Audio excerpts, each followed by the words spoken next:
There have been a lot of objectionable signs at some of these anti-lockdown protests around the country. Anti-Semitic Confederate flags, Nazi swastikas, things like that.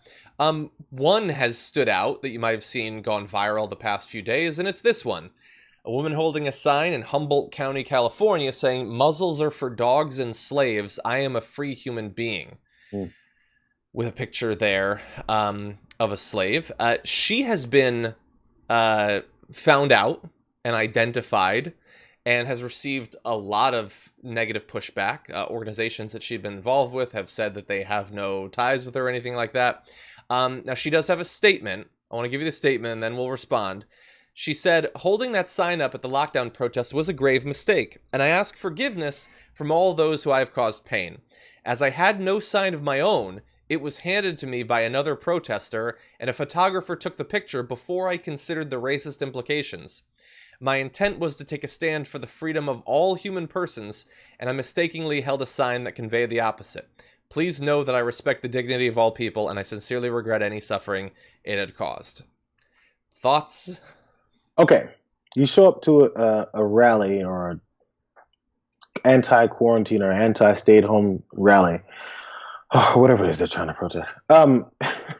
And you collect yourself around people who many outlets have already told you there's hateful people. There's people that are there and have nothing. They're protesting things that have nothing to do with anti-lockdown procedures, but you'll just go in blindly, and you won't come prepared enough for one. You won't come with a sign prepared for a sign, and you'll take a sign from some random person that has 1, 2, 3, 4, 5, 6, 7, 8, 9, 10, 11 words on it, and you didn't take the 3.5 seconds to read it before you held it up and presented it to a photographer. You can see a little bit of the a little bit of the blame she's pushing towards the photographer. And a photographer took the picture before I considered the racist implications. Mm-hmm. So a photographer snuck a picture of you is what you're basically saying before you had a chance to realize that you're holding a racist sign.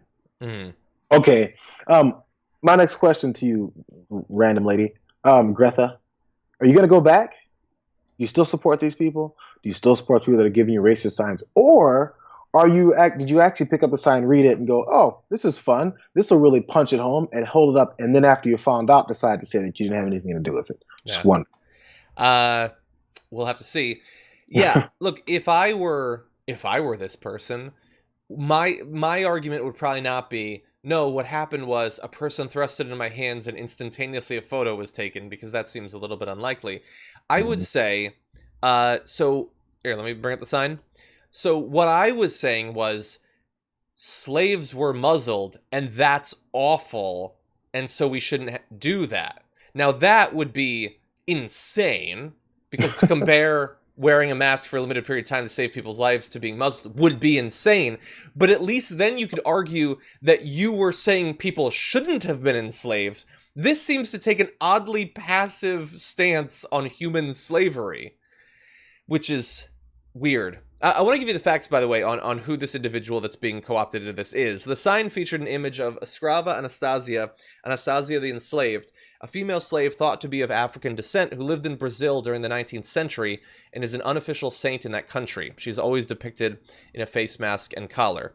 And that pair of sentences right there is more factual concern for the actual person being used than ever went into the creation or implementation of that sign.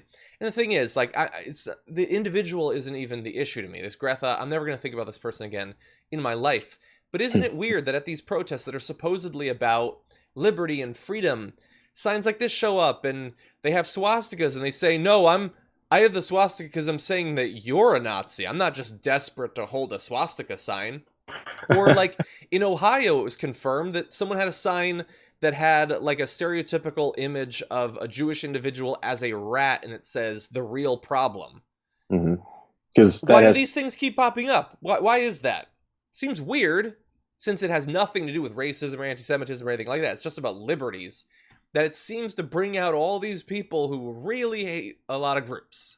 And you also wonder, so you glance at the sign, maybe I'm in the minority here. Your eyes are drawn to this image of this human head with a mask over it. and it's an old black and white photo, the first thing you think is, oh, who's this? What's this about? Not, hey, here's a sign with a face on it and several words. Let me just hold it up. Yeah. Nobody does that. Nobody does that. No. Come on. Yeah, I'll get around to reading the words at some point. I don't got time. I got to pose for this photo.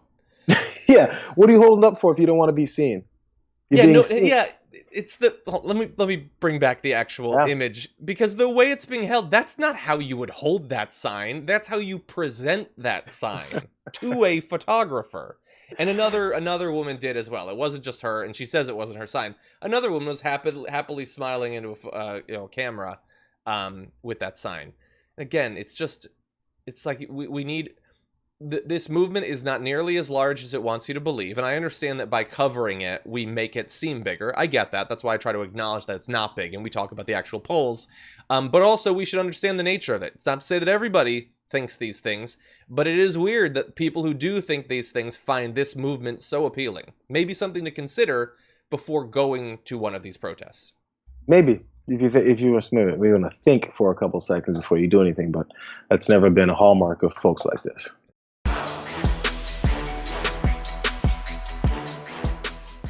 Check out the Damage Report podcast each day, wherever you get your podcasts, whether Pocket Casts or Stitcher or iTunes. You can join me as I give you the news and stories you want, with a range of co-hosts and interview guests jumping in on the fun each day. Again, that's the Damage Report, wherever you get your podcasts. And if you get them at iTunes, don't forget to rate and review. Sometimes I'll read them live on the show.